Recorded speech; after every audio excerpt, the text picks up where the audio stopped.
What's up, y'all? I'm Will here with Schedulefly, and this is the Restaurant Owners Uncorked podcast, one of the highest rated hospitality podcasts in the world, brought to you by us at Schedulefly.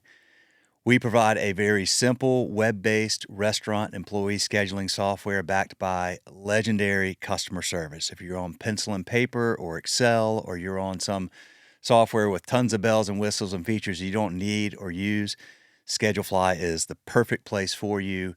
Easy to use, point, click, and go, and we'll take great care of you. Schedulefly.com, free trial, check it out. Also, this podcast is brought to you by our sponsors, Pop Menu and The Giving Kitchen and Kickfin, and you're going to hear about them in just a minute. First of all, let's talk about today's guest. All right, so today we have David Weeks, and David Weeks is down in Georgia. He has 3 different franchises that he's a franchisee for: Barberitos, Dunkin Donuts, Newks, 16 locations total. He's been in the business for 20 years. Great dude. Came on the episode primarily to talk about Dunkin, but this conversation kind of went all over and it was really good. I had asked him to come on because he had been using Schedulefly at Dunkin for a long time. The franchisor, Dunkin, recommended a different solution that was integrated and how this stuff in it. They left this summer, and after 2-3 months, he called me up and said, is there any way we could come back? And we just flipped him back on, and he came back on, and I said, look, we would like to get you talking about Schedulefly and talking about Dunkin to try to create some content that will help us spread our brand at Schedulefly across the Dunkin footprint. And that was really the objective here. I thought this would be kind of a short, quick episode. Well, we wound up talking about just the business in general, leadership, all that he's learned over the years, his concept that he tried to go on his own, and why that didn't work out, why he loves these brands. And so this is just a cool conversation. David's a great dude. You're going to see a very natural leader, leads by example, serves from a servant's heart, and has built a great business down in Georgia, in the Athens and the surrounding area in Georgia, a lot of small towns in and around the Athens area. So enjoy this episode. Great dude, very kind to come on and say some really awesome things about Schedulefly, and but just a wonderful example of a great leader in the hospitality business. The busiest time of year is coming. Is your staff ready for the holiday rush? This year, give your team the gift of Pop Menu AI Answering, a simple solution for phones ringing off the hook. AI Answering handles calls 24/7, 365 days a year, so your staff can focus on in-person guests. Customize your greetings and responses, answer common questions, promote specials and events, and send follow-up links to ordering and reservations. AI Answering handles it all while escalating more complex conversations back to your team. Never miss another tasty revenue opportunity. Pop Menu, the marketing technology platform designed to make growing your restaurant easy. Discover more AI restaurant tools that turn your to-do list into an already done list by requesting a demo today. For a limited time, get $100 off your first month, plus lock in one unchanging monthly rate at popmenu.com. Go now to get $100 off your first month at popmenu.com. Be sure to tell them that Will from Restaurant Owners Uncorked podcast and Schedulefly sent you. Y'all, this is a great business. I just told you what they like me to say. I will say that we have a lot of mutual customers at Schedulefly with Pop Menu. They all agree. Great product, great customer service, great results. Check them out, popmenu.com. This episode is also brought to you by The Giving Kitchen. Giving Kitchen provides emergency assistance for food service workers through financial support and a network of community resources. Since its inception in 2013, Giving Kitchen has served over 15,000 food service workers and awarded over $10.5 million to food service workers in crisis. If you or someone you know is a food service worker in crisis, please ask for help. thegivingkitchen.org, and again, that's thegivingkitchen.org. Y'all, this is a phenomenal organization. Jen, the founder, has been on this podcast.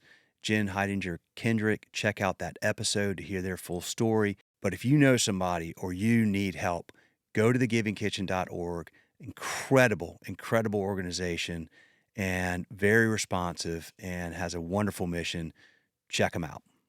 David, thank you for taking the time to join today. Just introduce yourself if you would. Yeah, sure. My name's David Weeks. Live in Watkinsville, Georgia, just south of Athens, home of the UGA Bulldogs. And currently, I'm a franchisee of three different brands. The first franchise that I got involved with was Barberitos back 20 years ago. We're actually coming up on our 20-year anniversary. Opened my first store in Athens, December 17th of 2003. So hard to believe that 20 years later, we have three different brands. We're also a franchisee of Dunkin, as well as Newk's Eateries. And currently we have 16 stores. We have 5 Barberitos, 7 Dunkins, and 4 Newks. And all of our stores are within a 4-county area right around Athens. So I love the restaurant business. I live it. It's not an investment for me. I'm in my stores every day, working with our staffs, our crews, and I'm very fortunate. I'm actually sitting in the back office of our first store, and we have people out there working that were with us 20 years ago, and that's what I believe in is our people, and it's been a fun ride. Dude, that's well, okay. First of all, congrats, and that's really cool that you spread it across these three concepts. I'd love to, boy, I have a lot of things to ask you, but I Sure. want to focus primarily today on Duncan. But what did you grow up in this business, or how did you get So dialed yeah, in? that's a great question. No, I did not. Growing up, I had my own landscape company. I call it a landscape company. Basically, I would cut grass, lay irrigation pipe, throw pine straw. So I started doing that when I was 10 years old. Always wanted to own my own business. Was fortunate enough to play football at UGA back in the early 90s, and I bounced around a couple corporate jobs out of college, but I always knew that I wanted to eventually own my own business. I just didn't know what.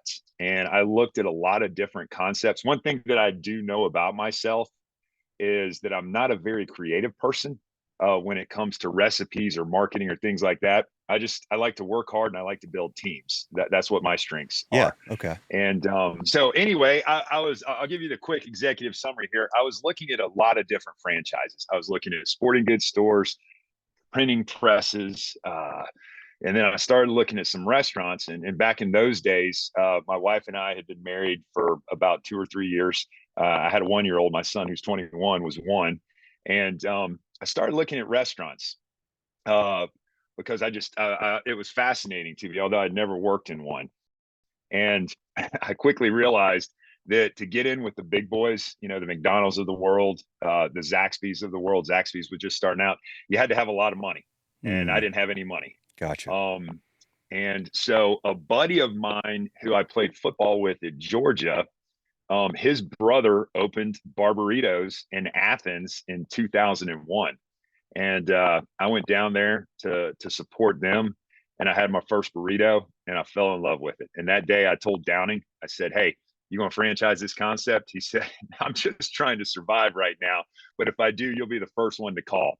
And so he called me 6 months later, and the rest is history. But one of the philosophies one of the things that really got me in the restaurant business, I was talking to a buddy of mine who was one of the original Zaxby's franchisees, and I didn't know anything about the restaurant business. I knew it was hard work, and I asked him. I said, "Tell me why you got in the restaurant business. I mean, I hear how hard it is and the failure rate of restaurants. Why'd you decide to do this?" And he looked at me and said, "David, I'm not in the restaurant business. I'm just having all my friends over for lunch and dinner every day." And that was kind of the Ah, aha moment for me because my wife and I loved having our neighbors over, cooking out, entertaining. And so that's been my philosophy that I've taken to this business is when you come into one of our stores, you're coming into my living room, and we want to make yeah. sure we have a great product, clean facilities and great hospitality. So never in my wildest dreams, all I wanted to do was roll burritos back in 2003. I had no idea where this journey would take us. So he calls you and you open your first franchise location um, Right. back then, and you grew through Barberitos first. Correct. And we were very slow growth because I didn't have dreams to be a multi-unit owner at all. I just Yeah. I loved what I was doing. And so, we opened our second Barberitos in 2005, and it took me another 4 years before I opened my third in 2009. In the meantime, I've had several failures as well. I branched out on my own to start a new concept. It was a good concept, but after 6 months, we crashed and burned. So I converted that store into our third Barberitos.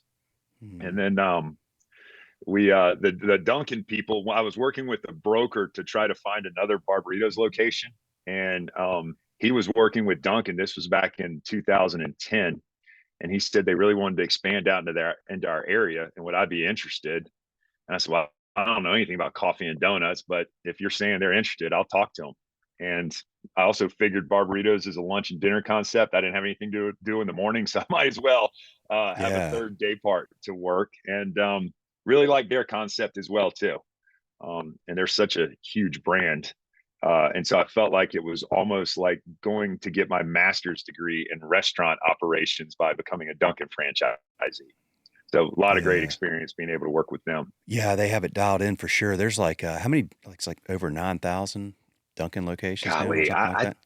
I think nationally, but I think globally they're up to about 15,000. That's crazy. And it's now Dunkin', not Dunkin' Donuts. Is that right? They That's rebranded. correct.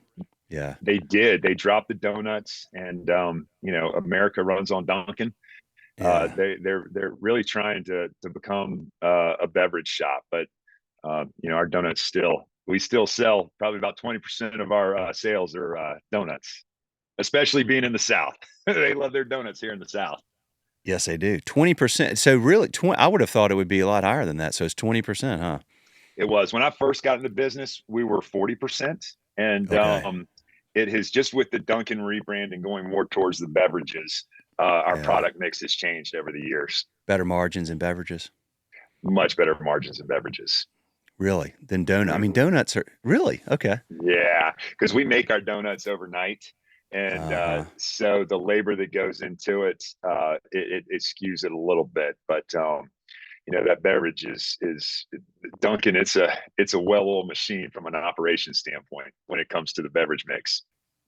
Well, okay, I'm so curious. So you said something at the beginning about you're not necessarily your strengths aren't in creativity and things like that.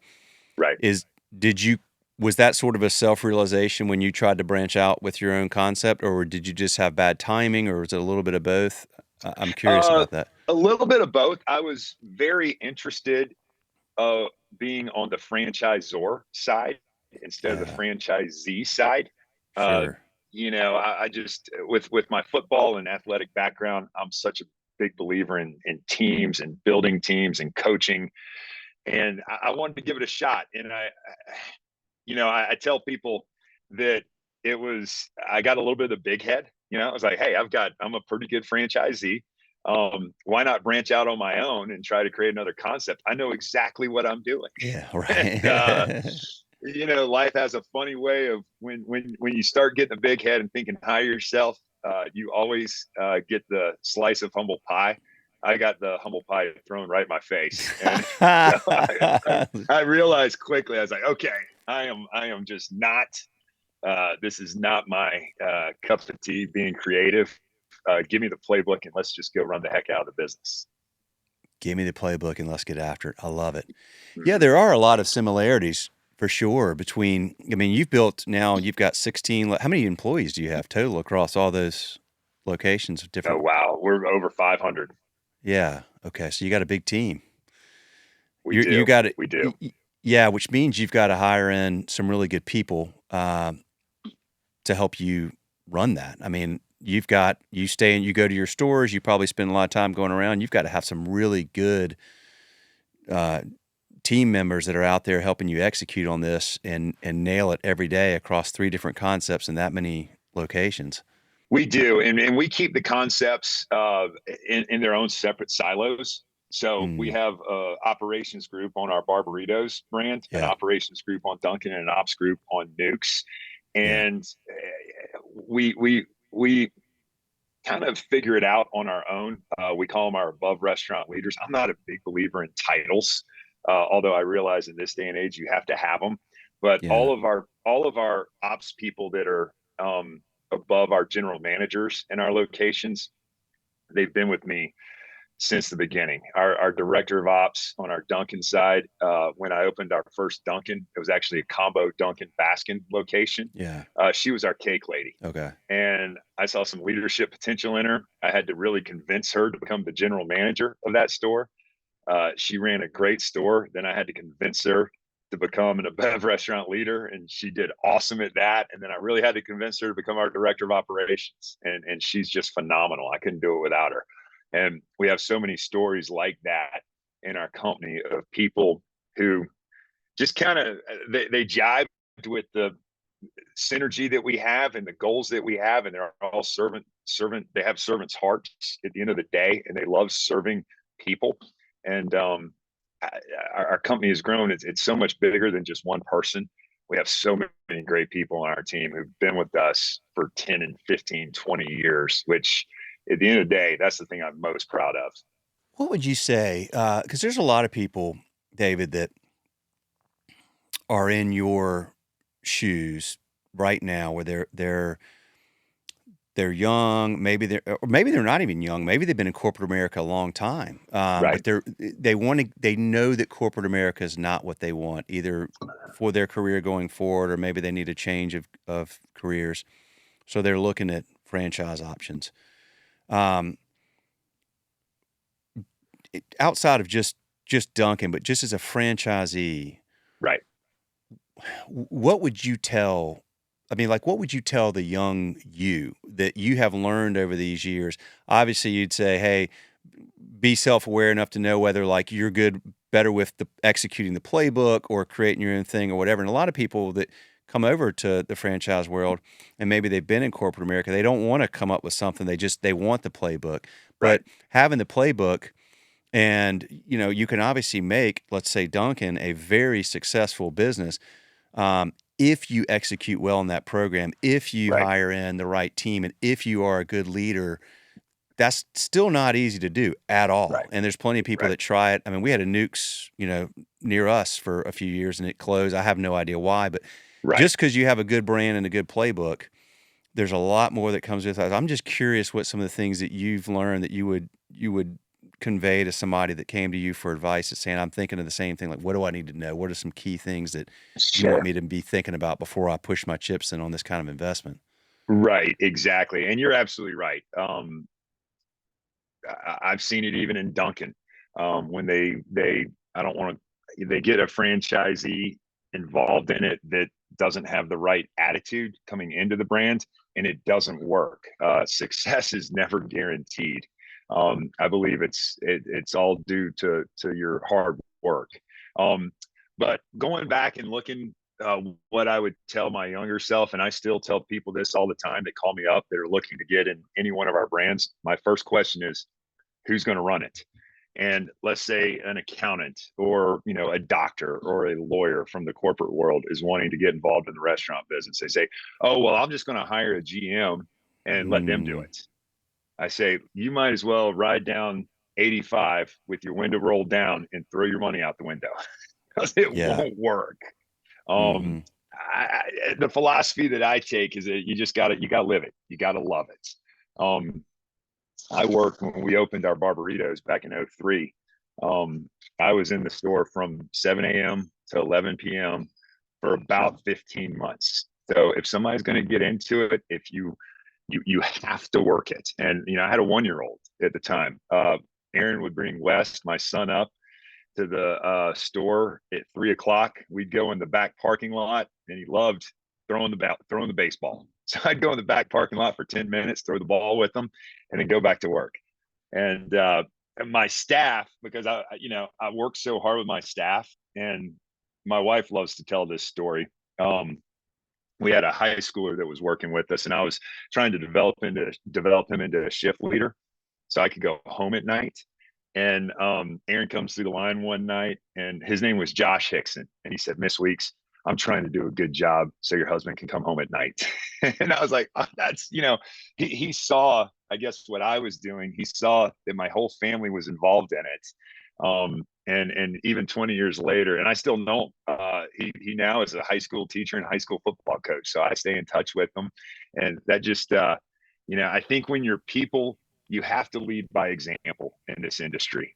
Yeah. And, I still like, I never ask my staff to make food for me. They need to take care of the guests. I'll make my own food. Yeah. I still to this day, I love going into a store and taking out the trash Yeah. or going to clean a bathroom just so they see me do it. And a lot of times, the GMs or our ops directors, they'll get on to me, Dave, you don't need to do that. And I fire back to them, yes, I do need to do that. That's the Yeah. most important thing I do. And so if you are looking to get in this business, it's a very hard business. And if you're afraid of hard work, go do something else. But it's a 24/7 deal. And if you select the right people, and treat them right, I'm the world's biggest optimist, because I believe if we set the standard high in Yeah. our restaurants, even today with the younger people, and I think the younger people get a bad knock in today's society, where people say, oh, they just won't work anymore, they're too involved on their phones.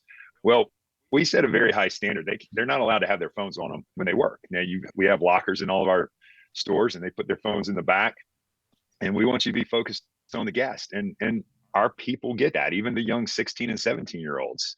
And so we work very hard at our standards, and making sure that people understand the why behind everything we do. Because a 16-year-old is not going to understand why I can't have my phone when I go to a lot of other concepts, and I might see that cashier with a phone in their back pocket. Why can't I do it here? Well, Yeah. because we're focused on the guest. Leading by example is such a huge part of that. I could not agree more. You're never above anything, and how can you tell somebody to do things that you haven't done yourself or won't do yourself? It's like what you won't do it, but I have to do it. Then it just sets this power structure, and it's just no. You do the things that they think are beneath, and they're trying to tell you not to, and you keep doing it because you realize that.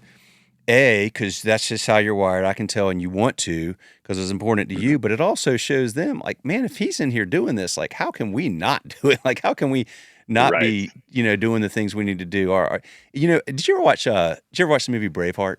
Oh, one of my favorites, man. That's Well, okay, when I get the password question of what is your favorite movie. Now I've got a lot of other secret questions. Braveheart. Braveheart. There you I love go. it. There's that scene where William Wallace is talking to Robert the Bruce. He's Yeah. like, they will follow you if you will just lead them. Like, Right. to your point about like the phones and everything else, like I think they get a bad rap, but a part of it's because they don't have good leadership. Like, we're not like, we don't like, it's almost patronizing to set these expectations so low for these kids these days. Like, well, they have to have their, no. Freaking be a leader, like show them the way, show them an example, give them something to aspire to, and lead them, and they'll follow. So that's exactly what you're portraying there.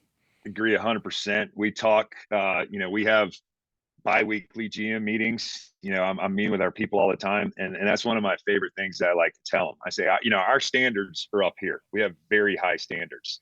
All right. Yeah. I might not be asking a 16 or 17-year-old or a college kid, or shoot, we even have people in their 40s and 50s that are on our team. I'm not going to ask them to go above my standard. If I can get them as close to my standard as possible, then I consider that to be a win. Yeah.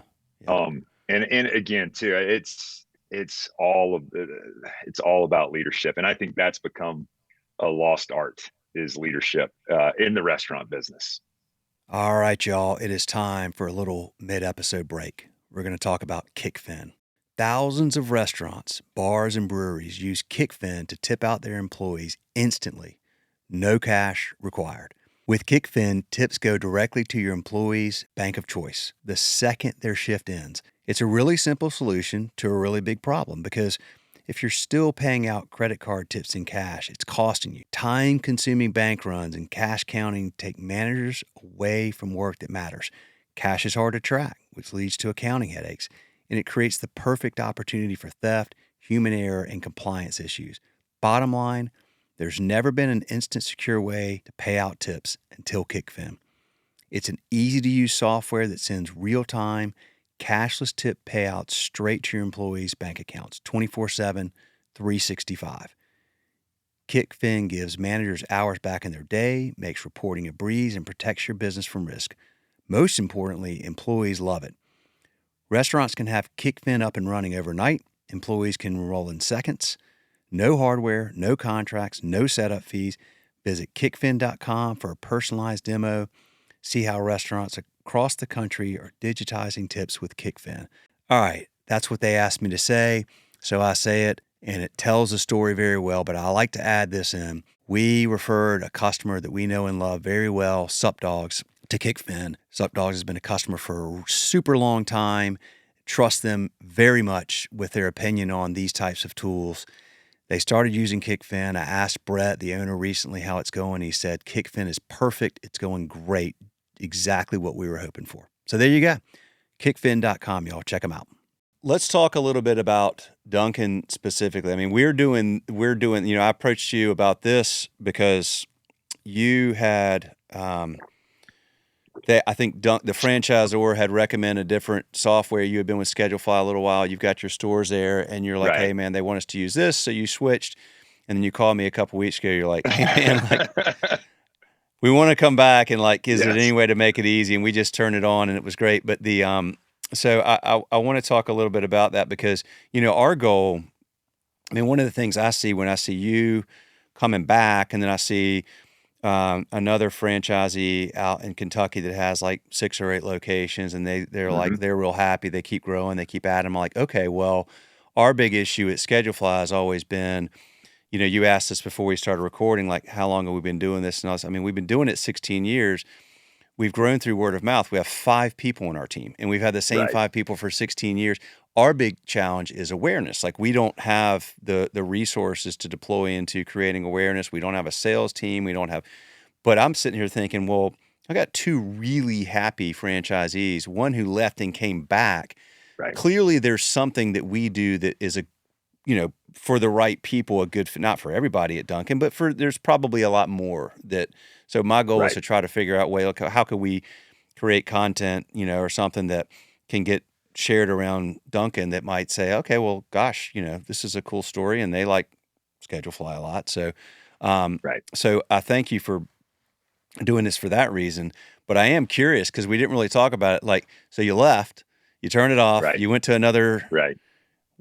And you don't have to say who, but like what? Yeah, sure. What happened? Like, why'd you call me a couple weeks ago? Don't mind at all. So Dunkin switched their POS system about 2 years ago, and it was a slow rollout, especially with a brand as big as Dunkin'.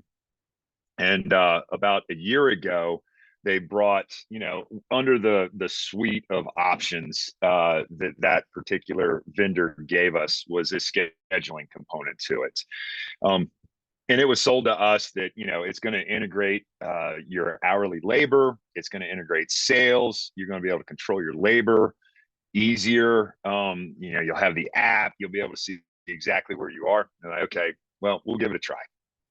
And, we always liked you guys, and, and it was fascinating. So once a quarter, we bring all of our GMs per brand into we have an office. I mean, it's about 1,000 square feet in Watkinsville, Georgia. It's nothing with bells and whistles or anything. We have a conference table. I've got an office, and their admin team works together. And so we had a Dunkin' meeting with all of our GMs, and the way I like to do our meetings, I'll speak at the beginning, but then I let our ops director and our leadership team meet with the GMs, and then they'll update me afterwards. What was fascinating that came out of this meeting, Billy, our director of ops, comes to me and said, David, you're not going to believe this, but everybody wants to go back to Schedulefly. I was like, are you kidding me? Why? And like, look, it's way more user friendly.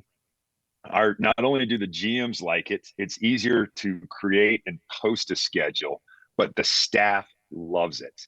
The kids love it. Of course, the other software promised us all these things, but when you get involved into the nuts and bolts of it, it wasn't working the way we wanted to. And I said, Billy, dude, I'm all for going back to schedule fly. And they were worried. They said, gosh, it's just going to be such a hassle to have to recreate all of our templates. And, it's going to take a lot of time. Because I said, when do y'all want to do it? And she said, well, now. I said, okay, let me make a phone call. She goes, I know it's probably going to take 6 weeks for us to get this thing ramped back up. I said, well, I'm not really sure, but I will call them and let's see. And that was when you and I talked. And when you told me, hey, I just got to flip the switch back on. And so our team loves it. I love it. One of the things that I missed about it was in the old software under what Dunkin was recommending. I have seven stores. I couldn't see the schedule of all 7 stores on one screen. I'd have Yeah. to toggle and go to another screen and all this. And the thing that I love, and it just happened yesterday. Um, we we're real big on our drive-through times at all of Mm. our stores, and so we had the morning schedule. And I love getting the morning email because I know how many people are on staff, who we have on staff, and obviously after the Georgia home game on Sundays, we better have all hands on deck because we're fixing to get crushed because Yeah. everybody's coming. So I love being able to be involved with knowing that our GMs know what the business is. Because on a Georgia home game, we might need 15 people in the store. On a Monday in November, I might need 6 or 7 in the morning because we really monitor our labor that way. But we had some high drive-through times at one of our particular locations. I go to y'all's daily email. I'm looking at the staffs. I'm seeing who we have on, and my first question to our ops director is, "Hey, do you think we should have had more people on this shift?" Because we only had 5, but we were about 30 seconds higher on our drive-through time. And she just responds to me. She said, "No, David, because I was actually there. We had an oven go down. We had a great crew on, and if we didn't have that oven go down, we'd been fine." So Mm. that's the level of involvement that I love to have in asking the questions, and then my staff's knowing the answers to those questions. I would have never even known how many people were on staff if we were on the old system. But using Schedule Fly and just how user friendly it is at all levels, from crew member to general manager to director of ops to me, the franchisee, there's just such a level of information that you can get, at the click of your finger versus having to spend 10 minutes digging through a piece of software to figure out exactly who's on the schedule that day. It's been interesting.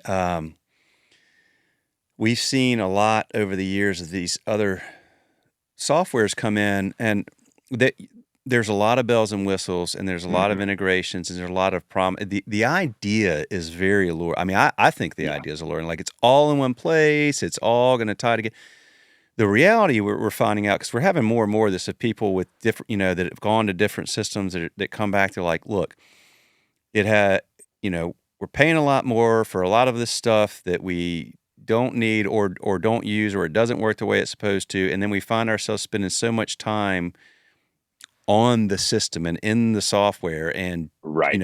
on a screen, versus what we need something that's quick and easy so that we're out with the guests and with the product. And Right. that's, so that made it just made my day. It made all of our day, like our whole team, when you called and said that. And I can't tell you how nice it is just to literally be able to click one button, and then you're just, like, you guys are Oh off and my running again. So gosh. that, And look, you made, I think our team thought, well, David's going to say no. This is something that we did. And that's how Billy, I think she almost came with her hat in her hand to me when she was asking me yeah. about it. And I think I totally shocked her when I said, well, heck yeah, let's go back to schedule fly. I'm all for Oh, it. And the thing that I love about it too, and it kind of goes back to what we were talking about earlier of how involved I am and how involved our teams are. We don't look at our crews as a number. I love looking on there and seeing the names, and mm, knowing, hey, in the afternoon, gosh, we got Brittany on as our shift leader. Boy, this is going to be a great shift, and yeah. just being able to I see that if we have a great drive-through time on a Friday morning, knowing who's on that shift and just, sending them a message, hey, awesome job, awesome job. So it allows me to have that personal touch with our staffs, and then all the other, things that you guys have is like, for instance, a big deal for us is the birthday component. I Yeah. can look on the thing and it tells me whose birthdays it is that day, and might write them a little card or a little note or a text, hey, happy birthday. And it makes everything so much more personable for us. And I didn't realize how much I missed that when we were with the corporate recommended software with it. Yeah. So I just love the personal effects that you guys have with Schedulefly. Awesome, man. Well, we appreciate it for sure. Tell me, just sing some praises of Dunkin, because Dunkin's Yeah. it's an amazing story. What's happened with that company and that brand over the last couple of decades is just phenomenal, and you're just kind of taking over the world. So just tell me if you were talking to somebody that was looking at different options and was thinking about Dunkin', what are the things about Dunkin' that you really love as a franchisee? The thing I like about Dunkin', and I've seen it go from when I became a franchisee. They were a privately held company with a venture capitalist group. Then they went public. All right, so for about 9 years, it was a publicly traded company, and then Inspire Brands out of Atlanta just took them private again. So I've seen the spectrum of it, but the thing that I really like about Dunkin', especially on their corporate side, it's still got a family atmosphere to it. And I Mm, think that was how they grew, especially starting up in Boston. And everybody's seen all the funny YouTube videos with Ben Affleck and the Saturday Night Live skits and whatnot about Duncan and yeah. the Yankee accents and all that kind of stuff. But it really does, as big as it is. I can still call up the director of the Southeast and talk to her about anything, and she'll pick up the phone. And it hasn't gotten so big that it lost its personal touch. And I think I'm very fortunate with the brands that I'm involved in. There is that personal touch because when I was young and in my 20s, I wasn't a good fit for corporate America, and I realized that pretty early on. Funny story. One of my first jobs was at a bank, and I was a manager in training at the bank. And first thing I had to do was learn the teller side, count money and whatnot. I remember one time I miscounted my drawer, and the head teller, they wrote me up for miscounting the drawer. So, I'm getting like a demerit. And, I probably said some things I shouldn't have said about what they could do with that sheet of paper. And I still remember that story now. And we, unfortunately, we write people up, but I always tell people I don't want to write people up just for stupid stuff because of how I am. I don't want to get written up by anything. I mean, gosh, we're out here trying. You make a mistake, let's coach them up and go. But I just knew I wasn't a fit for corporate America. And Dunkin' and Newks and Barb's, before you and I got on this conference call, we were meeting with the head chefs of Barberitos, talking about our chicken and our steak and what can we do to improve upon it. And my thing was, I said, guys, I've been doing this 20 years. There's nothing. It's awesome. The product is amazing. Don't mess with it. So, I appreciate the human touch that we get with all of our brands, especially with Dunkin', as big as they are, that they still take that approach to their franchisees. Uh, I think, what year did you graduate college? 95. I graduated in 96. Dude, we the exact same. I went to a bank. I was Right. I was at Nations Bank, and I was like, man, I just shot my mouth off too much. They're like, dude, you don't do that. I Like, did you don't too. say what you think. I'm like, of course I say what I think. This sucks. This is stupid. We should fix it. It's like, no, no, no, no, no. You just fall in line. All No, right. I don't. I'm not doing. I'm not the fall in line guy. How Sorry. long Like, did you last at Nations? I was there from the fall of '96. I lasted 3 years. But what happened Oh is, wow. well, I started in Wrightsville Beach, Hmm. in a branch, and after I realized pretty quickly, I was like, if I live in Wrightsville Beach and work in this branch in Wilmington, I'm never going to amount to anything because Yeah. I'm having too much fun. I need to get back to Charlotte where this Yeah. bank is headquartered and try to do something there. So I go back there. And the good news for me, I was in sales and I was in cash management sales, and I had Eastern North Carolina as my territory, so I traveled a lot. So I wasn't there Right. I was on the road a lot, which I liked. Hmm. Um, then my wife wanted to get into my fiance wanted to get into acting, so this is like right after the Nations Bank of America merger. So I get Yeah. them to move me to L.A., and I'm already kind of like realizing this is probably not my long-term play, but I move Yeah. out there, and the culture was toxic after that, and Right. I was like, I can't do that. I mean, like, and we were like we were young. We didn't have any money, but we also didn't have any debt. We didn't have anything like, Right. so that was when I kind of got started in the entrepreneurial world. But yeah, I knew that. Look, man, if you're wired that way, just, the Exactly. earlier you recognize that, the better. And, there's so many opportunities, whether it's starting your own business or buying into a franchise. Right. But if you're wired into like, look, I have strong opinions. I know what I believe, and I'm willing to work really hard, Yeah. and try to find people that are aligned with the way I like to do things. Then, Right. then this is a great opportunity, whether it is starting a business or being a franchisee. You're much better served there than following that normal path of like, well, now after college, now I got to get into corporate America and I got to get a job and I got to get, not necessarily like know enough about Right. yourself, or you'll find out real fast in corporate America if you're not cut out. Um, but it's wonderful that Yeah. there's so many good opportunities now.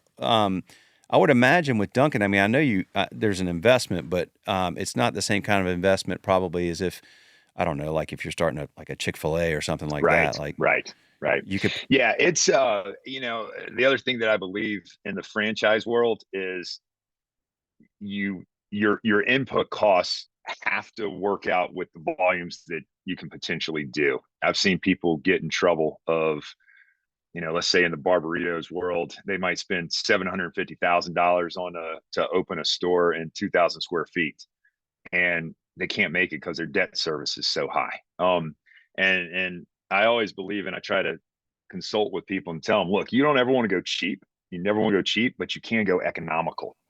mm, Um, and because the franchisors, they're going to spend your money if you let them. But again, I take the same approach to building out one of our stores like I do of running our stores. I'm going to be involved. I've got a group of subs. My GC has been with me. He's built out 10 or 12 of our stores. We work very well together. It's all local guys, and it goes back to expanding your network too. yeah, Because I'm so fortunate that I've got the best plumber, the best electrician, the best HVAC guy, the best equipment guy. So when something goes wrong, I can call them at even on a Saturday at 4 p.m. or shoot yeah, them a text. Yeah, man. Hey, we're on our way. And they all know. I tell our admin staff, I say, you make sure you pay them first. yeah, We're going to cut them a check as soon as they need it because, that's what it's all about. And the team goes a lot further than just your crew. Your team has to be your outside advisors as well too. I've had the same accountant since I started, and mm, I still meet with her once a month. And I laugh and I tell her this. I say, for you, you're like my PhD professor who's continuing to help me understand the financial side of the business, because that's what I yeah, love about the restaurant business is there's so many little components to it that are just so different. And uh, I tell my boys who are in college, and even I've got 4 kids. I've got one in high school and one in elementary school. I tell them, I say, guys, look, your dad, I'm a better student right now at age 50 than I ever was at age 20. Don't yeah, ever lose the thirst for learning. yep. Yeah, it's interesting. I'm totally the same way. I'm so much more interested in learning now than I was when I was Right. when I when I was know it supposed should to be be that way, learning. right? That's okay, man. Right. That's good because you just keep improving. Like you That's just right. want to just kind of improve just a little bit every day. Bingo. Well, Exactly.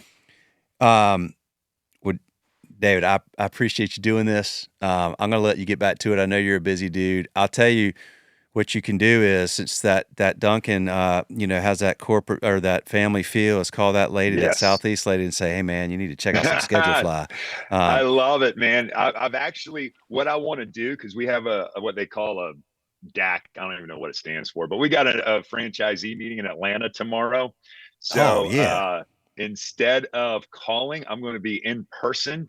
And so that's what I believe in, man, is the in-person touch, and talk to yeah, some of the dudes I know and gals I know, and let them know. And because that's also where you learn, is from your peers in the franchise world too. I yeah. love getting other ideas from folks. Well, we'll get you the. You can send this episode around and share that, when we get this up. But Yeah. yeah, I mean, anybody. I mean, you've got my cell, and you're welcome to hand Yes. it to anybody. I mean, it's on our website, like on our public site. I Yeah. don't. I'd love people to have that. By the way, I don't know if I told you this, but this is what when you call me. This is it, man.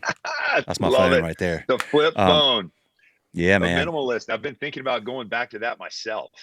I did it 3 years ago, and there's a little adjustment. I mean, I had an iPhone 11, and I was used to that, but Right. this has been good. It's a good thing. Right. That's Um, awesome.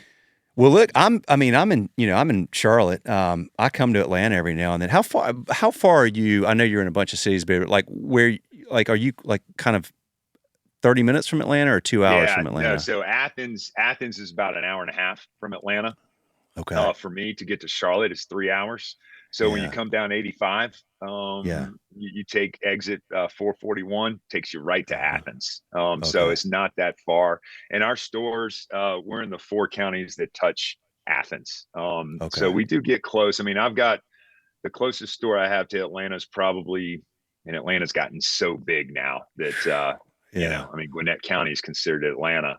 I Yeah. touch up to Gwinnett County, but I Okay. still, like I said, I believe in knowing what you know, and being self-aware. I have no interest in going to Atlanta where Mhm. all those people are and everything. I love the small town feel. Yeah. Um, and just being in to get in with our folks, and support the local high schools. And Yep. my wife laughed. She said, David, every time I walk around, your logo is on the back of every t-shirt that these kids wear for, a 5K race or their high school football team. I said, well, that's the way it should be. If the Yeah. community supports me, I'm going to give back to them.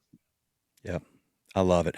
Smart strategy, man. You're in these towns. You got three different concepts in these towns, and instead of just like Yeah. growing just keep doing good things in those towns, and yeah, it starts to compound. So, um, okay, well, cool. Well, I want to come, have a coffee and a Awesome, donut brother. I'd love with to, and I'll you make it in for you. Athens. I'll even Okay, make it cool. for you too. It'll be Good, the man. best cup of coffee you've had too, sir. I love it. I love it.